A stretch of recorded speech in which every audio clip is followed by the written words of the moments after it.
Yes, indeed. Hello and welcome. My name is Ehi Nakamio, and as you can see, I have a nice gentleman sitting next to me. And as I did promise a while back that I will be coming to Forssa and talking to this young man here. I'll introduce you. I'll tell you what his name is. Essentially, what you're seeing behind me is the lush greenery, which forms the background of where we are right now. This is Forssa. Somewhere in Finland, the wind is really strong, but I'm hoping that this will help us get the message across. So basically, what I want to talk to my friend here all about is the fact that he is the first African, in fact, the only African farmer that we have in the whole of Finland, Mr. Roland Nwose. Nice to meet you. Welcome to the Afrobeat Pulse. Thanks, it's a pleasure to be with you today. Awesome. So let's just go straight to the point. We'll be talking a lot about your experiences. We'll be talking a lot about things that you're doing. Basically, what you're looking at now is the amount of work, the workload that Roland gets to do in the farm that he runs almost single-handedly. And this is not something that he chose. So let's go a little bit into the background of Roland. Roland, where are you from? Well, I'm from Nigeria. Okay. You came from Nigeria. Like most people, you came with a certain dream, with a certain expectation, leaving Nigeria, going abroad. The discussion I've had with you before is that you were into sports. Yeah. Okay, so what happened there? Well, everybody has a dream and you want to pursue your dream, but sometimes dreams throw different things at you. Okay. And as time goes on, you kind of adapt and then try to improvise. Okay. So originally when I came into Finland, because I played baseball back in Nigeria, both as a player and as a coach, and my dream was to further, get to that kind of atmosphere where I can play professionally. But unfortunately, Finland doesn't pay you that kind of money that you dream for. And in Finland, in time you realize that you have to go back to school and then get some kind of degree or something. And then from there on, things do change. Yeah. Okay. So when did you, if I may ask, how did you find your way into the farm? Have you ever farmed? I mean, most Nigerians have had access to, I just have to hold on to this wind, pretty windy here. It doesn't blow up. So most Nigerians, most Africans, especially growing up at the time, most of us grew up, we had access to agriculture. We had access to studying agriculture as part of the school teaching scheme. Did you have any direct link with farming while you were in Nigeria? Not really. I mean, just basically, I grew up in the city. It's just normal farming when you go to villages, your village for Christmas. I mean, that's the only experience I have about farming. Yeah. Apart from that, nothing else in Nigeria. Okay. So you found your way into farming in Finland. How long have you been doing this now? Plus or minus, I've been doing farming now for like 12 years Okay. in Finland.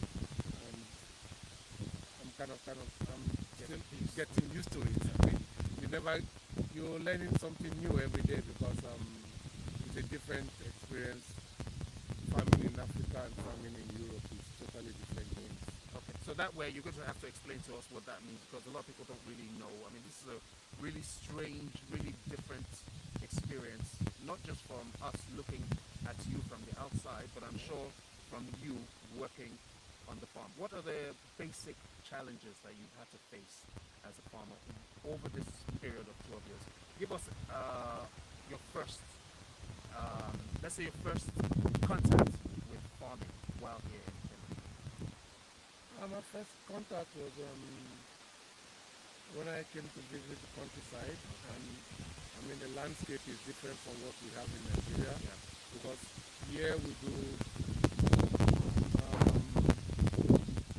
mechanized farming in Finland. I mean in Europe in general or in Western world, and it's a different thing altogether because with mechanized farming you could farm on a farmland of about 200 acres of land, and everything has to be machined. So, but back in Africa, you can't do such things. You need manual labor to do them. But here you have machines to to do them for you. Okay. So, any big challenges when it comes to, because Finland is a pretty young country when it comes to the amount of foreigners that live here, that dwell here, that work here. Did you have any kind of negative experience while trying to find your way around the farming community? I think not really, because it depends on where you live and the people in the community where you live. You know, I mean, like where I am, I can't really say I've really faced difficulties. The only difficulty is the language, Okay. because in Finland you have the age between 15 to 50 years old. Okay.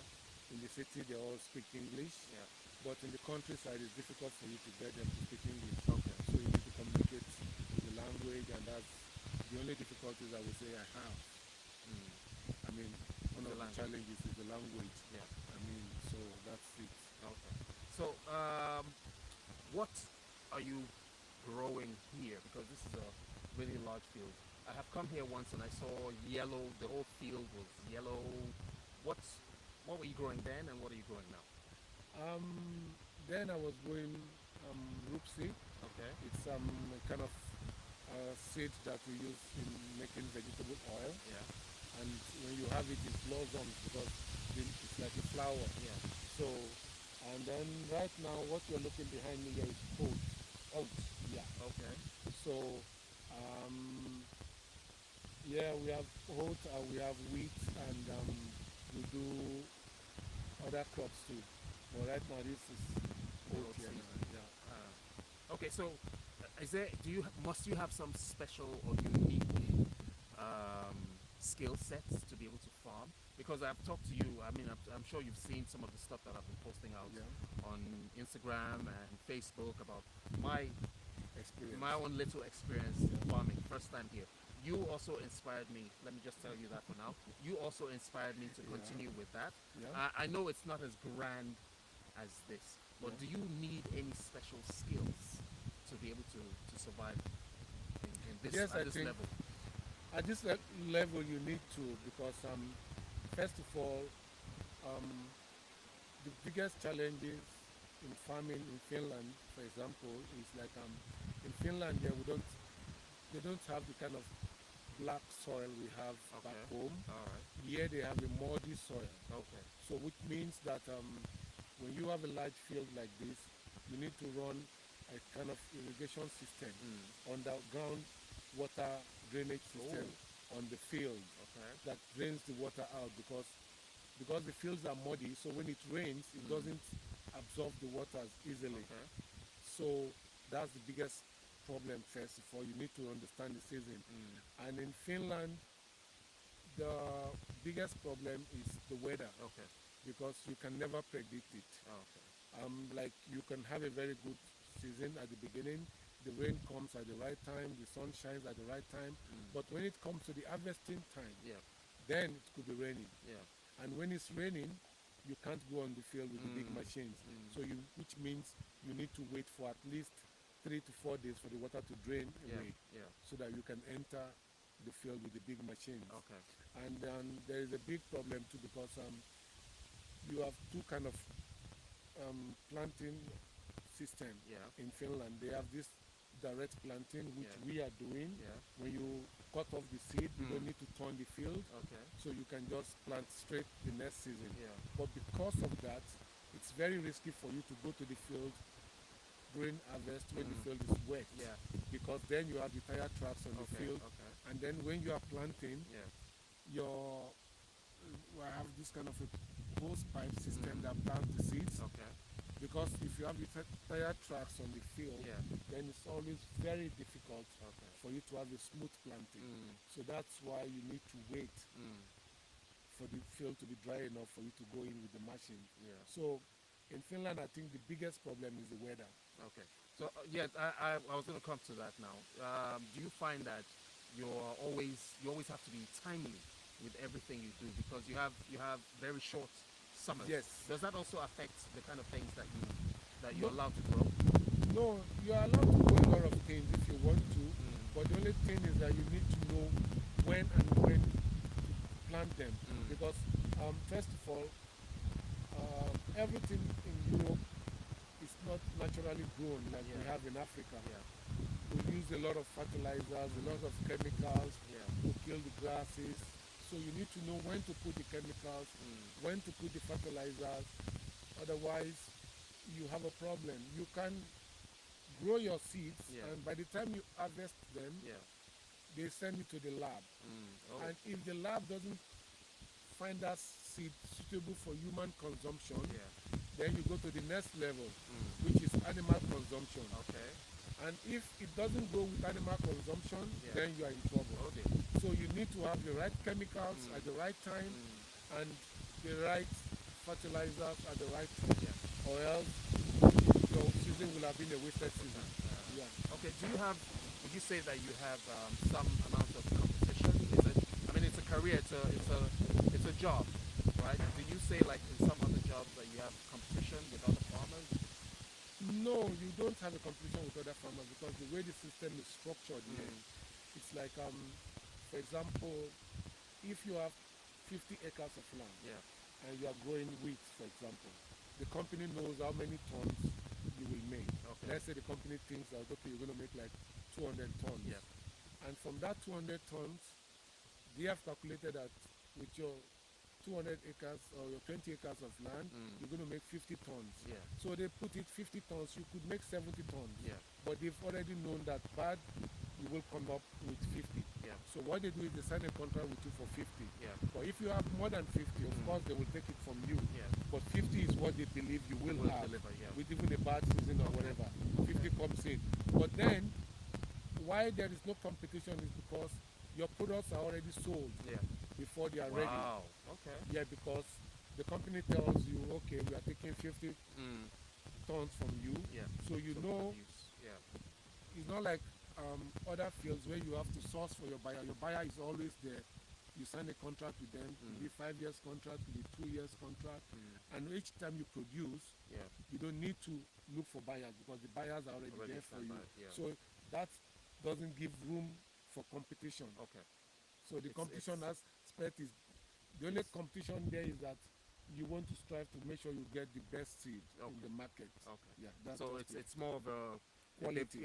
Quality and a very level playing field just for everybody, so that everybody within the industry is able to produce as much as they can to satisfy the demand. Yeah. Okay. So what kind of lessons would you want to give to farmers in Africa, for instance, based on your own experience? Is it something that you can set up a panel or summit, a seminar, and are there lessons that African farmers can learn from Finnish farmers, like you, for instance? Yeah, of course, there is a lot of things that we could, we could learn from each other. Because they don't just teach you about farming. Farming is a different ball game. Okay. When I say different ball game, it's like it works this way. For example, when you do businesses, you get daily income. But when you do farming, you have your income once in a year. Okay. And that income, you have to learn how to spread it for the whole year. So let's say, for example, after all your harvest and sales and everything, for example, you make 20,000 euros. That 20,000 euros is supposed to last you till the next year when you will harvest again. So which means you need to know when to buy your seeds, when to buy your materials you need, and then you need to know what is left for you. So you can't spend what you don't have. Okay. So that is, I think, that is the first problem in Africa, or I don't know, any other places they have, because in Finland they train you for those things. Because those are things that you will encounter. So you need to know, you need to program yourself, you need to do your calculations, you need to know what you need, how you need it, and when you need it. Okay. So how much land mass are you working with on this farm? Is there a name for this farm? Yes, there's a name for this farm. Right now, not Roland Farm. that's not got there yet. We haven't gotten there yet. But right now, we are I'm working on a landscape of about the field and everything. We are looking about close to 100 and something acres of Wow. land Wow. that we are using right now, Mm. about 120 or 130. Yeah. So it's quite big, but the only thing is that they are not stationed in one particular Okay. place. Okay. So So you have to you move have to them, different. you have to move to different locations, Okay. but within um, 2 kilometer radius. Apart. Okay. So Great. it's just within the same Okay. vicinity, Yeah. but different. You need to drive around to Okay. get To there. get Yeah. to get to. So what would be your everyday life? I mean, I remember that back home, my granddad who owned the farm would wake up first thing in the morning at 6 o'clock, and is it like that for you up here? No, not really. I mean, farming in Finland, because we do mechanized farming, Yeah. so it's quite easy. Okay. I mean, like Much easier. much easier here, Yeah. because the fields you don't need to cut the grasses Yeah. or do anything. Yeah. So because you have chemicals to kill the What's the second grasses, that? Yeah. so what you basically do is it's actually a very free kind of life, Yeah. because you prepare the machines Yeah. around April, Yeah. Okay. and then you go to the field to plant around May, Mm. and May, June, and then you harvest between August, September, Yeah. and then you need to store your products, Yeah. and then you have from October up to April the next year. Yeah. So you actually have time in your hands, Mm. and then when you say your day to day, Yeah. because you have your own time, Mm. so you could decide how you want your day to go. Okay. If you decide to lie in bed the whole day, it's It's your up to choice. you. Yeah. Yeah. But then I think the only time that is very difficult is the planting time Yeah. and the harvest Harvesting time. time, yeah. And once you've done those two, Yeah. other things, you have, enough time in your hands to do whatever you want to do. So basically, what is happening here is that I'm talking. I hope you guys can hear me clear. Whoa! It is super windy. We're in the middle of the farm. It is that kind of a day. That is exciting. These kind of things don't just happen randomly. It is great. This is an experience, and we are on the farm. This is Roland we're talking to. Now, if you guys want to get in touch with him for tips and advice, if you be interested in the system that he's running here, not just in Finland but also outside Finland, in Nigeria, for instance, how can we reach you, Roland? Of course, you can reach me on my email, Okay, what's that be? Roland@yahoo.com, Okay, or you can reach me on my mobile phone. yeah, for Which- farming details. Yeah, Yeah, for farming details, and if you need advices Yeah. or you need help or stuff like that.